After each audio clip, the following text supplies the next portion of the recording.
Our goal for today's lesson is for you to become a little bit more fluent using tape diagrams and situations to write equations and then ultimately to solve them.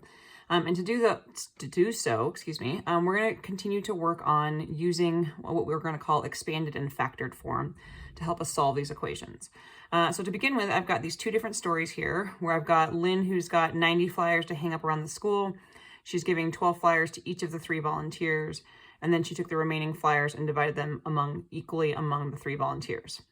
And then story 2, now we've got Lynn's got the same 90 flyers to hang up around the school. And after giving the same number of flyers to each of the 3 volunteers, she had 36 left to hang up by herself. So the first thing this wants us to do is figure out which diagram goes with which story and be prepared to explain our reasoning. So if I look at story 1, they both have 90 flyers, right there. We both have identified 90. So that doesn't help me sort anything out. It says she gave 12 flyers to each of 3 volunteers. And so I need to know that there should be 3 chunks, and in each chunk there should be 12. So I'm kind of leaning towards this one, but let's confirm. And it says now she took the remaining flyers and divided them equally among the 3 volunteers. And so this one makes sense because we don't know how many of the flyers were left, but we can see she gave 12 to each of these volunteers here, 1, 2, 3, and then the remaining 3 would be right there. And so then we can infer that this is A, but let's double check. So this one, I guess story 1 would be to B, and think story 2 is to A, but let's double check.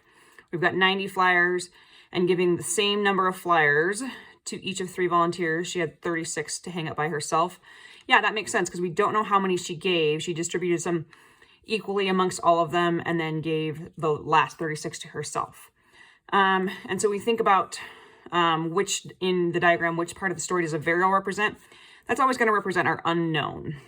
And so to write an equation, we might think about, okay, remember that with tape diagrams, multiplication is represented by the same thing in chunks repeated. So I see 3 x's here. So I might write this as 3x plus that 36, and all of that is going to be equal to 90. And so that's similar to this one, but it's represented in a slightly different way because now I have this x plus 12, and that's done 3 times. And so I would write that as the quantity of x plus 12 times 3, right? Because I've got 3 of these chunks of x plus 12, x plus 12, x plus 12, and then all of that together equals 90. And so it doesn't matter which one of these in this particular situation we're using, just as long as you are thoughtful about how you represent the tape diagram in an equation form. And so when I'm looking at these 2 equations, B here is going to represent what we're going to call, this is going to be our factored form. And this would be our expanded.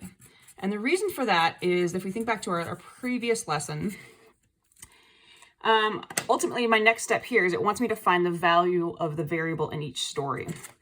Well, so to do that, I have 2 options for this particular one over here.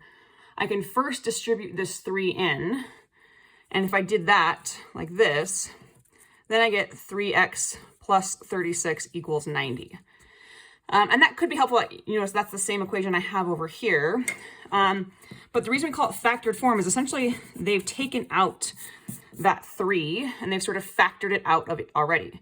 And the reason that can be helpful is that now I can simply, in order to get rid of this 3, if I think about what's the math that's happening between this 3 and this x plus 12, it was multiplication. And so the inverse of multiplication is division. So to get rid of that 3, I can divide that side by 3. And I would also need to divide that side by 3. And so then what I'm left with is x plus 12 equals 90 divided by 3 is 30. And so now to solve for x, I'm going to use my inverse operation. Since this is plus 12, I would need to subtract 12 from both sides. And I get x equals 18. And so factored form is a great way that without using the distributive property, we can sort of divide out that common factor of that 3 on both sides first to get to our answer.